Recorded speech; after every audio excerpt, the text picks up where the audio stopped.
Hi friends, అందరికీ నమస్కారం. అంజలి కథలకి స్వాగతం. ఈరోజు చందమామ కథ పేరు నిలకడ మీద నిజం. ఈ కథను రచించిన వారు బి ఆంజనేయులు గారు. అంధేరి దేశపు రాజుకు వరుసగా 5 కొడుకులు పుట్టారు. కానీ ఒక్క కూతురు కూడా కలగలేదు. తనకు ఈ జన్మలో కన్యాదాన ప్రాప్తి ఉండదని రాజుకు బెంగ పట్టుకున్నది. మరొక భార్యను చేసుకుంటే ఈ కొరత తీరవచ్చునని రాజుకు కొందరు సలహా ఇచ్చారు.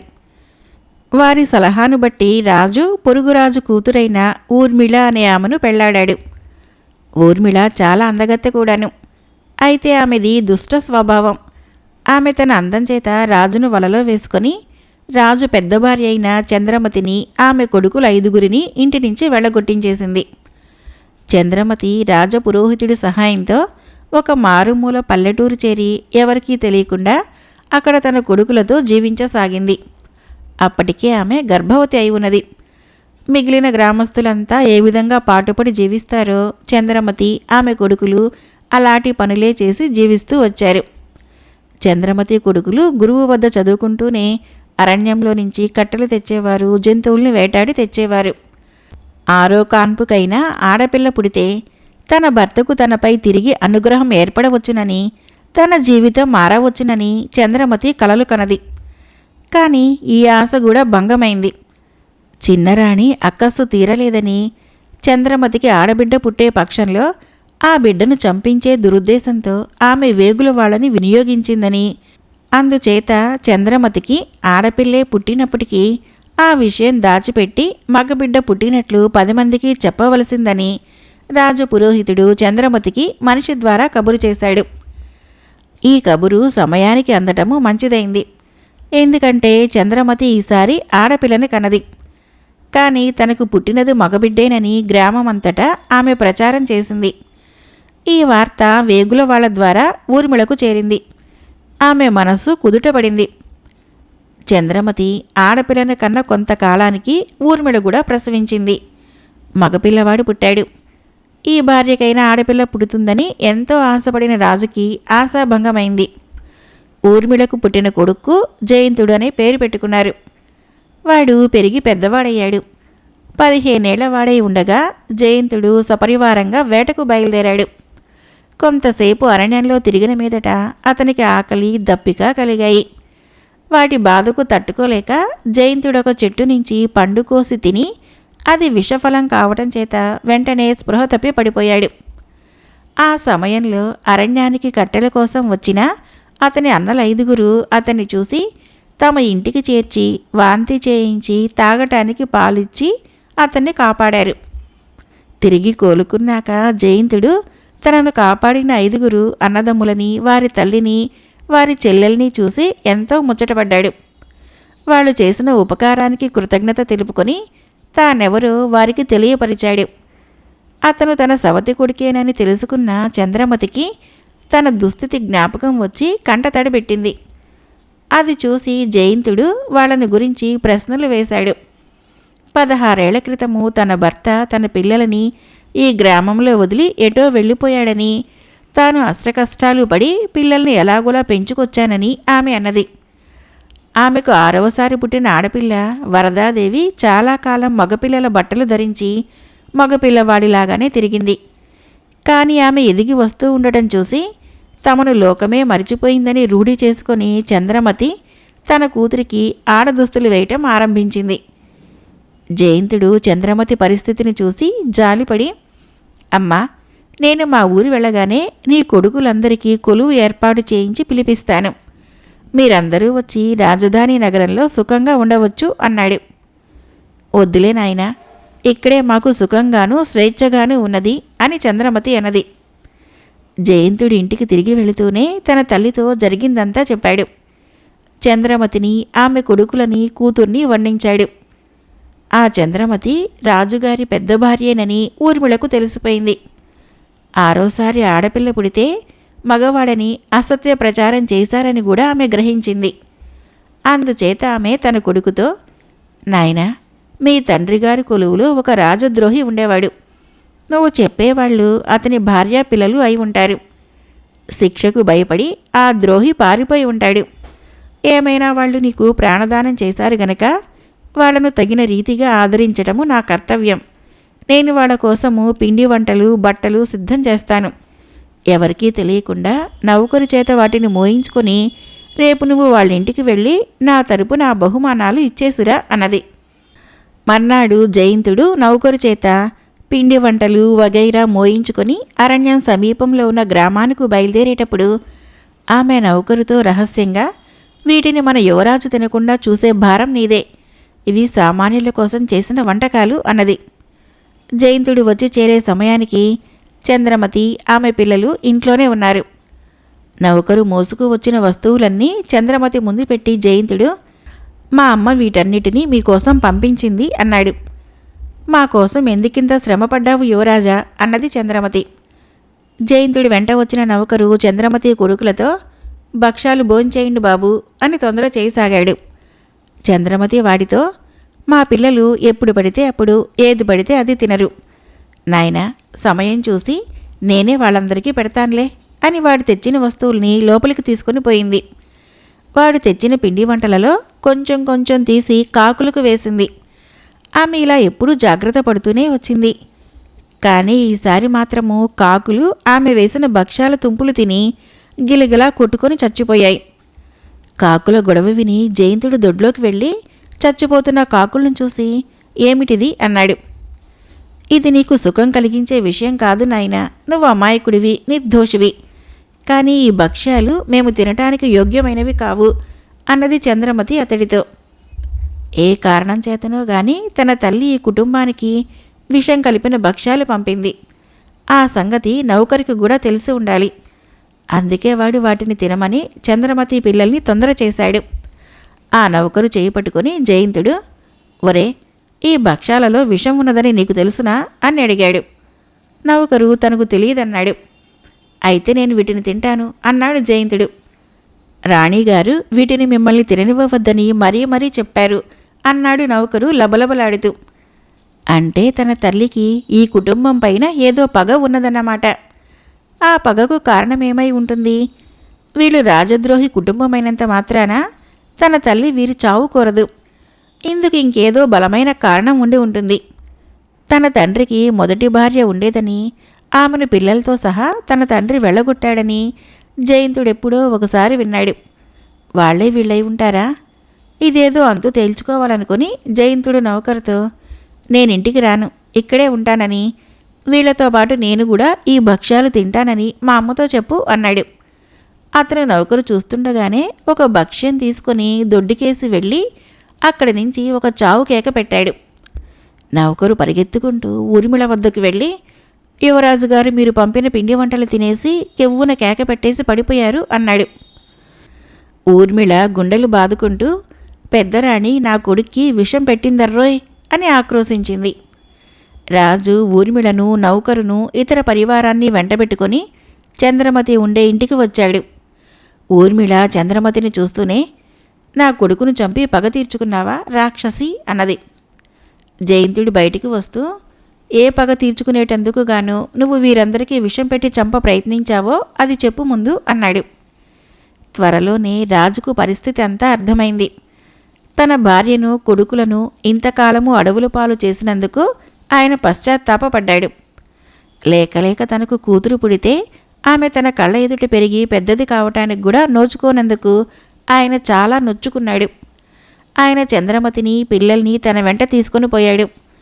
ఊర్మిళను చెరలో వేయించాడు. తన పెద్ద కొడుకును యువరాజు చేశాడు. తన కుమార్తెకు తగిన వరుణ్ణి సంపాదించి కన్యాదానం చేసి తన చిరకాల కోరికను నెరవేర్చుకున్నాడు. మరొక కథ పేరు దురాశ ఫలితం. ఈ కథను రచించిన వారు ఆర్ జగన్నాథం గారు. దండకారణ్యపు కొండ ప్రాంతంలో ఒక అటవిక తెగ ఉండేది. ఆ తెగలో 2 అన్నదమ్ములుండేవారు. 2 వయసు మళ్ళినవారు. ఆ తెగకు చెందిన వాళ్ళు ఏది చెయ్యాలన్నా వీళ్ళ సలహా తీసుకొని మరీ చేసేవాళ్ళు. అందువల్ల వాళ్లకు లాభించేది. అన్నదమ్ముల సలహా పొందినప్పుడల్లా ఆటవికులు వాళ్లకు చిన్న చిన్న కానుకలు ఇచ్చుకుంటూ ఉండేవాళ్ళు. ఈ కానుకలతో ఆ అన్నదమ్ములకు సుఖజీవనం జరగటం సాధ్యం కాదు. అయినప్పటికీ వారికే కొరత ఉండేది కాదు. అప్పుడప్పుడు వాళ్ళిద్దరూ కొండలకేసి వెళ్ళి వస్తూ ఉండేవాళ్ళు. ఎక్కడికి వెళ్ళేవాళ్ళో ఏం చేసేవాళ్ళో ఎవరికీ తెలియదు. ఈ అన్నదమ్ముల వద్ద తంగడు అని ఒక అనాథ శిశువు వాళ్ళ తెగకు చెందినవాడే పెరుగుతుండేవాడు. వాళ్ళు తమకి కావలసిన చిన్న చిన్న పనులు వాడి చేత చేయించుకుంటూ ఉండేవాళ్ళు. వారి ప్రయాణాల రహస్యము తంగడికి కూడా తెలీదు. ఇలా ఉండగా అన్నదమ్ములలో చిన్నవాడు కొద్ది రోజులు జ్వరం వచ్చి చనిపోయాడు. అది మొదలు పెద్దవాడికి కష్టాలు పట్టుకున్నాయి. గాలివానకు ఇల్లు కూలిపోయింది. తమ్ముడు బతుకుండగా అయితే క్షణంలో ఇంకా పెద్ద ఇల్లు వెలిసేది. కానీ అన్న ఆ కూలిపోయిన ఇంటిని బాగు చేసుకోవటానికి శక్తి చాలని వాడులాగా కనపడ్డాడు. గాదిలో గింజలు అడుగంటాయి. అటువంటి పరిస్థితి వెనక ఎన్నడూ లేదు. 3 పూటలా సుష్టుగా తినే తంగడికి తిండి కూడా సరిగ్గా అమరటం లేదు. వాడు తాత ముఖాన తరచు విషాదఛాయలు చూసేవాడు. ఉన్నట్టుండి ఒకనాడు తాత తంగడితో, ఒరేయ్ తంగా, ఇది విను, నీకొక రహస్యం చెబితే ఎవరితోనూ చెప్పకుండా దాయగలవా అన్నాడు. ఎందుకు దాయను తాత అన్నాడు తంగడు. సరే, ఈ రాత్రికి ఇంత అన్నం మూటగట్టు, మనం రేపు ప్రయాణం మీద పోవాలి అన్నాడు ముసలివాడు. మర్నాడు ఉదయమే ఇంటికి తాళం పెట్టి ఆవు పాలు పితికి మేత వేయమని పొరుగింటి వాళ్లకు చెప్పి ఇద్దరూ నందికొండకని బయలుదేరారు. సంచిలో ఏవో సరుకులు పెట్టుకొని చేతికర్ర తాటించుకుంటూ ముసలివాడు ముందుకు నడుస్తుంటే తంగడు ఒక చేతిలో జొన్న రొట్టెల మూట, రెండో చేతిలో చిన్న బరిసె పట్టుకొని వెనక్కి నడిచాడు. నందికొండ దిగువన ఉన్న అరణ్యంలోకి ఇద్దరూ ప్రవేశించి చెట్ల మధ్యగా కొండ ఎక్కుతూ సాయంకాలం అయ్యేసరికి ఎన్నో మైళ్ళు నడిచి ఒక గుహను చేరుకున్నారు. కొండ మీది నుంచి గుహకు అడ్డంగా లతలు పాకుతూ ఉండటం చేత అక్కడ గుహ ఉన్నట్లు కూడా చప్పును తెలియరావటం లేదు. ఆ రాత్రికి వాళ్ళిద్దరూ గుహద్వారం వద్ద ఆహారం తిని పడుకొని నిద్రపోయారు. మర్నాడు తెల్లవారుతూనే ముసలివాడు తంగణ్ణి తన వెనకనే రమ్మని గుహలోకి దారి తీశాడు. వాళ్ళు లోపలికి వెళ్ళటానికి సన్నని రంధ్రం గుండా దేకుతూ వెళ్ళవలసి వచ్చింది. కానీ లోపలికి వెళ్ళాక గుహ ఎత్తుగాను విశాలంగాను ఉంది. అయితే లోపల కన్ను పొడుచుకున్న కనపడని చీకటి. ముసలివాడొక మైనం ఒత్తి తీసి వెలిగించి దాని వెలుగులో ముందుకు నడిచాడు. తంగడు తాత వెనకగా నడిచాడు. గుహలోకి చాలా దూరం వెళ్ళాక ముసలివాడు మైనం ఒత్తిని ఒక రాయి మీద నిలబెట్టి, ఒరే తంగా, నేనిప్పుడొక గొప్ప గారడీ చేయబోతున్నాను. నువ్వు నాకు సహాయం చెయ్యాలి. అది వరకు నా తమ్ముడి సహాయం చేసేవాడు. నువ్వు వాడి పనే చెయ్యాలి అన్నాడు. తంగడికి గుండెల్లో భయం వేసింది. కానీ చేస్తానన్నట్లు తలాడించాడు. ముసలివాడు సంచి తెరిచి అందులో నుంచి ఒక ఇనప బొచ్చే, చిన్న సొరకాయ బుర్ర, ఆకుపచ్చని నూనెగల ఒక సీసా, అతి విచిత్రంగా ఉన్న పొడుగాటి చెట్టు వేరు పైకి తీశాడు. వాటిని చూసి తంగడు దడుచుకున్నాడు. ఆ వేరు వాడికి మరీ భయంకరంగా కనపడింది. అది ఏ చెట్టు వేరో వాడు ఊహించలేకపోయాడు. ముసలివాడు ఇనప బొచ్చెలోకి సొర్రబుర్రలో నుంచి నల్లని పొడి కొంత పోశాడు. తర్వాత వేరు నుంచి కత్తితో సన్నని చక్రాలు అనేకం తరిగాడు. ఒక చక్రం తీసి మైనం ఒత్తి జ్వాలలో అంటించాడు. సురసురామండే ఆ చక్రాన్ని బొచ్చెలోని నల్లని పొడిలో వేశాడు. వెంటనే బొచ్చెలో నుంచి ఆకుపచ్చగాను నీలం రంగుగాను జ్వాలలు లేచాయి. 1 అన్నాడు ముసలివాడు. బొచ్చెలోని జ్వాలలు తగ్గిపోయే సమయానికి 2 అంటూ ముసలివాడు ఇంకొక చక్రాన్ని బొచ్చెలో వేశాడు. జ్వాలలు మళ్లీ లేచాయి. ఈ విధంగా 4-5 చక్రాలు మంటలలో ఒకటి కాలినాక మరొకటిగా వేసి, ఈ పని చేయగలవా అని తంగడిని అడిగాడు. చేయగలం తాత అన్నాడు తంగడు ధైర్యంగా. ముసలివాడు వేరి నుంచి మరి 10 చక్రాలు తరిగి ఇది ఒక్కొక్కటే మంటల్లో వేయాలి. ఒకటి కారటం పూర్తి కావస్తూ ఉండగా మరొకటి వేయాలి. చక్రాలు వేసేటప్పుడు 1, 2, 3 అని 10 దాకా గట్టిగా పైకి అనాలి. ఈ లోపల నీకేం కనబడినా నేనేం చేసినా గమనించకు. నీ పని నువ్వు చేసుకుంటూ పోవలసిందే, తెలిసిందా అని అన్నాడు. తంగడు తలాడించాడు.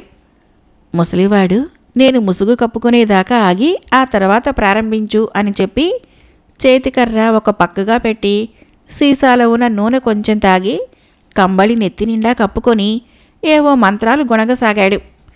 కొంతసేపటికి తంగడు తల ఎత్తి చూస్తే తాత లేడు. తాత బట్టలు గొంగళి నేలపైన కుప్పగా పడి ఉన్నాయి. వాటి కింద నుంచి ఒక ఆకుపచ్చని పాము బయటికి వచ్చింది. తంగడు కెవ్వు నరిచి చాలా దూరం పారిపోయాడు. తంగా ఇలారా అని తాత కేక వినిపించింది. తంగడు భయపడుతూ యథాస్థానానికి వచ్చాడు. ముసలివాడు పట్టరాని ఆగ్రహంతో నానా తిట్లు తిట్టి, నేనేం చెప్పాను? ఏం చూసినా పట్టించుకోవద్దని నీ పని చేసుకుని పొమ్మని చెప్పానా అన్నాడు. నిజమే, కానీ ముందుగానే ఇలా అవుతుందని నాకు మాట మాత్రం చెప్పి ఉండవలసింది తాత. సరే ఈసారి చూసుకో అన్నాడు తంగడు. వాడు అన్నమాట నిలబెట్టుకున్నాడు. 10 చక్రాలు తీసుకొని ఒక్కొక్కటే మంటలో వేస్తూ ఒక గంట తాత చేసేదంతా కనిపెడుతూనే ఉన్నాడు. ముసలివాడు ఏవో మంత్రాలు చదివి పాముగా మారిపోయి ఆ గుహలోనే వేరే చోట ఉన్న ఒక నెర్రె దగ్గరికి పాకుకొని పోయి అందులోకి దూరి ఒక బంగారు నాణెం నోట కరుచుకొని వచ్చి దాన్ని ఒక చోట పడవేసి మరొకటి తీసుకురావటానికి వెళ్ళాడు. ఈ విధంగా 10 చక్రాలు మండేదాకా ఆ పాము నాణాలు తెచ్చి మంటలు ఆరిపోయి చీకటి కాగానే తిరిగి ముసలాడిగా మారింది. ఇంటికి తిరిగి వచ్చేటప్పుడు తంగడు ముసలివాణ్ణి, తాత ఇదివరకల్లా డబ్బు ఇలాగే వచ్చిందా అన్నాడు. అవునురా అన్నాడు ముసలివాడు. తంగడు ఏమిటి ఎలాగా అని చాలా ప్రశ్నలు వేయటానికి ప్రయత్నించాడు. కానీ ముసలివాడు, నీకు సంబంధించని ప్రశ్నలేమీ వేయకు, ఒక్క సంగతి జ్ఞాపకం ఉంచుకో, ఈ సంగతి 3వ వాడికి తెలిసిందో మనం బతకలేం. డబ్బు కోసము అందరూ ఎగబడతారు. మంత్రాలు తెలిసిన వాళ్ళున్నారని తెలిస్తే మహారాజులు బతకనివ్వరు. అందుకని జాగ్రత్త అని హెచ్చరించాడు. అది మొదలు ముసలివాడికి దారిద్ర్య బాధ పోయింది. మళ్ళీ పెద్ద ఇల్లు ఏర్పడింది. సుష్టుగా తిండి అమరింది. పాత రోజులు తిరిగి వచ్చినట్లయింది. 2 ఏళ్ల పాటు తాతకు తంగడు సహాయపడ్డాడు. ఆ తర్వాత వాడికి పెళ్ళయింది. వాడి పెళ్ళాం పేరు శోభ. అది జీడిలాంటి మనిషి. పట్టుకుంటే వదిలేది కాదు. త్వరలోనే అది బంగారం సంగతి పసిగట్టి తంగడి ప్రాణాలు తోడి వాడి చేత రహస్యం బయట పెట్టేయించేసింది. ఇది పరమరహస్యం, ఎవరికీ చెప్పకూడదు అన్నాడు తంగడు తన భార్యతో. నేనెందుకు చెబుతాను? అయితే ఈ ముసలాడిలా ఎంత బంగారమన్నా తేగలడంటావా అన్నది శోభ. తేగలడనే అనుకోవాలి అన్నాడు తంగడు. అయితే కాస్త కాస్త తెస్తాడేంటి? నాకు బోలెడంత ఖర్చున్నది. నాకు కొత్త బట్టలు కావాలి, ఇంట్లోకి బోలెడంత సామాను కొనాలి. ఏమిటి ముసలాడి ఉద్దేశము అన్నది శోభ. ఆమెకు ఒక ఆలోచన తట్టింది. తన సహాయంతో తంగడు పాముగా మారి బంగారం తెస్తే పని జరిగిపోతుంది. ఆమె ఈ సూచన చేసినప్పుడు తంగడు, నూనె తాగటమైతే తేలికే గాని గొంగళి క్రింద దూరి ఏదో మంత్రం గుణుగుతాడు. ఆ మంత్రం రానిదే పని జరగదేమో అన్నాడు. శోభ అంత తేలికగా విడిచిపెట్టే రకం కాదు. ముసలివాడి ఇంట్లో లేని సమయంలో అతని సంచి తీసింది. భార్యాభర్తలిద్దరూ నూనె తాగారు. వేరు చక్రాలు తగలబెట్టి చూశారు. ఫలితం లేకపోయింది. ఈసారి గుహకు వెళ్ళినప్పుడు ముసలాడు చదివే మంత్రాలు బాగా విని కంఠస్థం చెయ్యి అన్నది శోభ తంగడితో. 1కి 2 సార్లు వింటే గాని ముసలివాడు చదివే మంత్రము తంగడికి పట్టుబడలేదు. ముసలివాడి ఇంట్లో లేని సమయం చూసి భార్యాభర్తలిద్దరూ మంత్రాన్ని ప్రయోగించి చూశారు. ఈసారి మంత్రం పారింది.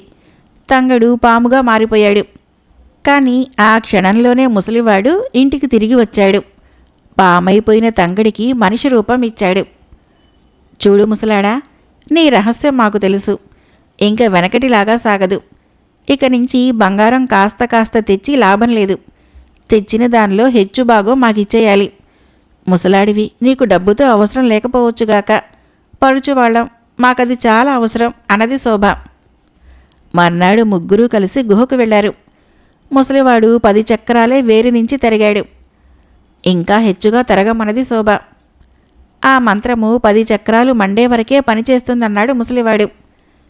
అలా అయితే మమ్మల్ని ఇద్దరినీ పాములుగా చేసి పంపించు. పాముగా మారే మంత్రం నాకు తెలుసు అన్నది శోభ. ముసలివాడు సరేనన్నాడు. ముసలివాడు చక్రాలు ఒకటొకటిగా వేస్తూ ఉంటే భార్యాభర్తలిద్దరూ పాములుగా మారి కన్నంలో నుంచి బంగారు నాణాలు తెచ్చి ఒక కుప్పగా పోశారు. 10వ చక్రం కూడా మండి ఆరిపోయేసరికి పెద్ద కుప్పే తయారైంది. కానీ పాములు తిరిగి మనుషులు కాలేదు. ముసలివాడు ఆ పాములను చూసి, మీకు మనుషులుగా మారే మంత్రం తెలియదు, అయినా తొందరపడ్డారు. ఈ మంత్రము మీ బోటి వాళ్లకు తెలియరాదు. నేనిక బంగారం సంపాదించలేను. నిజమే, కానీ ఈ బంగారము నాకు జీవితాంతం దాకా సరిపోతుంది. మీరీ అరణ్యంలో పాములుగా సంచరించి జీవితం వెళ్ళబుచ్చండి అంటూ దారి పట్టాడు. 2 పాములు ఒకదాన్నొకటి చూసుకొని గుహ నుంచి బయటికి వచ్చి అరణ్యంలోకి వెళ్ళిపోయాయి. మరొక కథ పేరు 5 మూర్ఖులు. కథను రచించిన వారు చెన్న మాధవరాజు ఆనందరాజు గారు. ఒకప్పుడు ఉజ్జయిని నగర రాజు చనిపోగా ఆయన కొడుకు మేధావంతుడనేవాడు పట్టాభిషేకం చేయించుకొని రాజయ్యాడు. అతను పేరుకు మాత్రమే మేధావంతుడు, తెలివితేటలకు వట్టి చవట. అతనికి సుబుద్ధి అనే బాల్యమిత్రుడొకడుండేవాడు. వాడు కూడా పేరుకు తగ్గవాడు కాదు, ఎందుకంటే వాడికి కొంచెం కూడా బుద్ధి లేదు. మేధావంతుడి పట్టపురాణి మాత్రము పేరుకు తగ్గది. ఆమె పేరు సందేహి. ఆమెకన్నీ సందేహాలే. చచ్చిపోయిన రాజుగారికి సమర్థుడైన మంత్రి ఒకడుండేవాడు. ఆయన పేరు గుణపాలుడు. మేధావంతుడికి పట్టాభిషేకం జరగగానే ఇక రాజ్యానికి రానున్నవి మంచి రోజులు కావని, సత్సంప్రదాయాలన్నీ పెద్ద రాజుగారితోనే పోయాయని గ్రహించి గుణపాలుడు తన మంత్రి పదవికి రాజీనామా పెట్టి ఎక్కడో దూరంగా అరణ్యంలో ఆశ్రమం ఒకటి నిర్మించుకొని అందులో దైవధ్యానం చేసుకుంటూ నిశ్చింతగా ఉండిపోయాడు. గుణపాలుడు వెళ్ళిపోవటము మేధావంతుడికి కూడా సుఖంగానే ఉన్నది. గుణపాలుడు మంత్రిగా ఉంటే అతనికి స్వేచ్ఛ లేదు. అందుచేత తన బాల్యమిత్రుడైన సుబుద్ధిని మంత్రిగా పెట్టుకొని మేధావంతుడు ఇష్టం వచ్చినట్లు రాజ్యం చేయసాగాడు. రాజు మంత్రి కలిసి చేసే పనులన్నీ సభికులకు వేళాకోళంగా ఉండేవి. వాళ్ళ తెలివి తక్కువతనం చూసి చాటుగా నవ్వుకునేవారు. ఒకరోజు మేధావంతుడింటికి వచ్చేసరికి భార్య సందేహి ఒక సందేహంతో భర్తకు ఎదురైంది. ఏమండి, మూర్ఖులంటే ఎవరు? వాళ్ళు ఎలా ఉంటారు? మీరు సభకు వెళ్ళిన సమయంలో ఎవరో మూర్ఖుడా అని, మూర్ఖురాలా అని తిట్టుకోవటం వినిపించింది అన్నది సందేహి. మూర్ఖుడన్నమాట నేను చాలాసార్లు విన్నాను, కానీ మూర్ఖులు ఎలా ఉంటారో చూడలేదు. ఈ విషయం సుబుద్ధిని అడిగితే చెబుతాడులే అన్నాడు మేధావంతుడు. మర్నాడు సభలో సుబుద్ధిని చూడగానే మేధావంతుడికి సందేహి అడిగిన సందేహం జ్ఞాపకం వచ్చింది. అతను సుబుద్ధితో, మహామంత్రి, మూర్ఖులు అనబడేవారు ఎలా ఉంటారు? నాకు తెలుసుకోవాలని ఉంది, చెప్పు అన్నాడు. మహారాజా, మూర్ఖుడు, మూర్ఖురాలు అనే మాటలను నేను కూడా విన్నానే కానీ అలాంటి వాళ్ళని నేనెన్నడూ చూడలేదు అన్నాడు సుబుద్ధి. సరే అయితే, నీకు 1 వారం రోజుల వ్యవధి ఇచ్చాను. ఈ లోపుగా నీ ఇష్టం వచ్చిన చోటుకు పోయి 5 మూర్ఖుల్ని పట్టుకునిరా. వారెలా ఉంటారో మేమందరము చూడాలి. గడువులోపుగా 5 మూర్ఖుల్ని తెచ్చి దర్బారులో హాజరు పెట్టలేకపోయావో నీ తల తీయించి కోటగుమ్మానికి కట్టించేస్తాను అన్నాడు మేధావంతుడు. సుబుద్ధి ఈ మాట విని బెదిరిపోయాడు. మూర్ఖులు ఎలా ఉంటారో, ఎక్కడ ఉంటారో అతనికి తెలియదు. అందుచేత వారి కోసము ఎక్కడ వెతకాలో కూడా తెలియదు. వెనకటి మంత్రి గుణపాలుడైతే ఇటువంటి పనిని అవలీలగా చేసి ఉండేవాడు. గుణపాలుడు జ్ఞాపకం వచ్చేసరికి సుబుద్ధికి ప్రాణం లేచి వచ్చినట్లయింది. అతను వెంటనే ప్రయాణమై వేసవి ఎండల్ని కూడా లక్ష్య పెట్టకుండా గుణపాలుడు ఉండే ఆశ్రమం చేరుకొని గుణపాలుడికి సంగతంతా నివేదించి, ఈ 5 మూర్ఖులను వెతికి ఇచ్చే పని మీ వల్లనే జరగాలి, లేకపోతే నా పీక తెగిపోతుంది అని కాళ్ళపైన పడ్డాడు.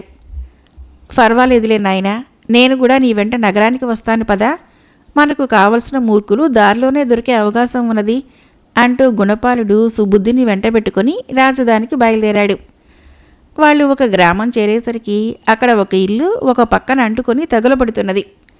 ఇల్లు గలవాడు 10 మందిని పిలిచి మంటలార్పడానికి బదులుగా ఇంటి 2వ పక్క కప్పు మీద అంత చమురు పోసి అంటిస్తున్నాడు. గుణపాలుడు అతన్ని చూసి, ఇల్లు ఒక పక్కన తగలబడుతూ ఉంటే మంటలార్పకుండా ఇంకో పక్క కూడా తగలబెడుతున్నావేంటి అని అడిగాడు. ఆ మాత్రం తెలియదా? చూడబోతే మీరు చాలా అమాయకుల్లా కనిపిస్తున్నారు. ఉష్ణం ఉష్ణేన శీతలం అన్నారు.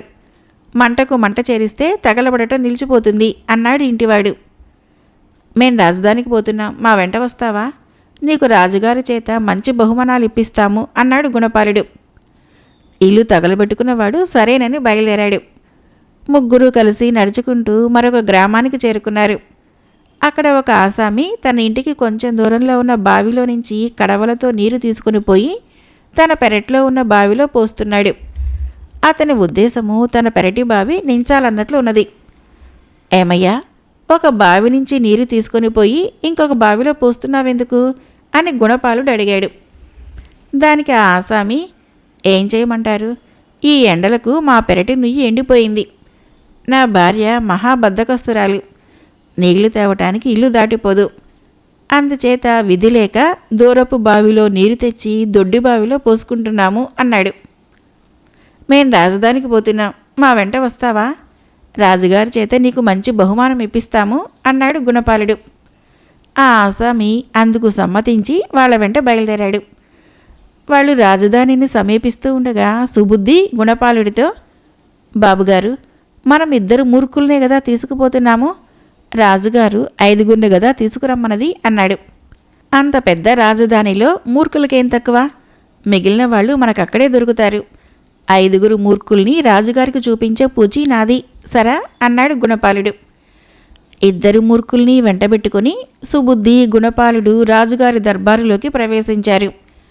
మేధావంతుడు సుబుద్ధిని చూసి, అప్పుడే వచ్చేసావా? 5 మూర్ఖుల్ని తెమ్మంటే 3 తెచ్చావేంటి? ఓహో, పాత మంత్రిగారల్లే ఉందే, ఈయన కూడా మూర్ఖుడేనా అన్నాడు. సభికులు నవ్వుకున్నారు. సుబుద్ధి కంగారు పడుతూ, అంత మాట అనకండి మహారాజా, ఆయన సహాయంతోనే నేను ఈ మూర్ఖులిద్దరినీ తీసుకురాగలిగాను అన్నాడు. అయితే మిగతా 3 మూర్ఖుల్ని తీసుకురానందుకు ఆయన తల తీయించాలా ఏంటి అన్నాడు మేధావంతుడు కోపంగా. తొందరపడకండి మహారాజా, మీకు కావలసిన 5 మూర్ఖుల్ని చూపిస్తాను.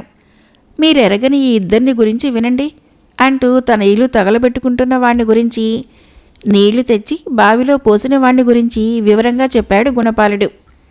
ఆయన వాళ్ల మూర్ఖత్వం వివరిస్తూ ఉంటే సభికులు విరగబడి నవ్వి చప్పట్లు కొట్టారు. మేధావంతుడికి ఇదేమీ నచ్చలేదు. అతను గుణపాలుణ్ణి, వాళ్ళ మాట సరే, మిగిలిన 3 మూర్ఖుల్ని త్వరగా చూపించండి అని తొందర చేశాడు. 3 మీకు తెలిసిన వారే. మీరు మూర్ఖులను చూస్తాను పట్టుకురమ్మంటే తగినట్టుగా సమాధానం చెప్పక, తానై మూర్ఖులను వెతకనైనా లేక నా సహాయం కోరిన మీ మహామంత్రి ఒక మూర్ఖుడు. మూర్ఖులంటే ఎలా ఉంటారని అడిగిన మీ పట్టపుదేవి ఒక మూర్ఖురాలు. ఆవిడ అడిగింది కదా అని మీ మహామంత్రిని మూర్ఖులను పట్టుకుని రావటానికి దేశం మీదకి పంపటమే కాక, వారం రోజుల్లో పట్టుకురాకపోతే తల తీసేస్తానన్న తమకంటే గొప్ప మూర్ఖుడు ప్రపంచంలో ఉండడు అన్నాడు గుణపాలుడు. ఆయన ఇలా ఒక్కొక్క పేరే చెబుతూ ఉంటే సభికులు హర్షధ్వానాలు చేసి చప్పట్లు చరిచి మహామంత్రి గుణపాలుడికి జై అని కేకలు పెట్టారు. మేధావంతుడికి గుణపాలుడి మాటలు విని పట్టరాని ఆగ్రహం వచ్చింది. కానీ సభికులంతా ఆయనలాగే తనను, తన భార్యని, తన మంత్రిని మూర్ఖుల కింద జమగట్టారని గ్రహించి కొంత నిగ్రహం తెచ్చుకొని, అయ్యా, మీరన్న మాటలో కొంత నిజం లేకపోలేదు. మీరు మళ్ళీ మంత్రి పదవిని స్వీకరించి నా చేత సక్రమంగా రాజ్యపాలన చేయించాలని కోరుకుంటున్నాను అన్నాడు. నేను వానప్రస్థం చేసుకుంటున్నవాణ్ణి, నాకీ మంత్రి పదవి దేనికి? మూర్ఖులు ఎలా ఉంటారన్న విచారం మానేసి మూర్ఖత్వం ఎలా ఉంటుందో తెలుసుకొని మీరే ప్రజారంజకంగా రాజ్యం చేసుకోండి అని చెప్పి గుణపాలుడు తన ఆశ్రమానికి వెళ్ళిపోయాడు. కథ అయిపోయింది. ఫ్రెండ్స్, నా కథలు నచ్చినట్లయితే మన ఛానల్ని తప్పకుండా సబ్స్క్రైబ్ చేయండి, లైక్ చేయండి, షేర్ చేయండి, కామెంట్ చేయండి. Thank you.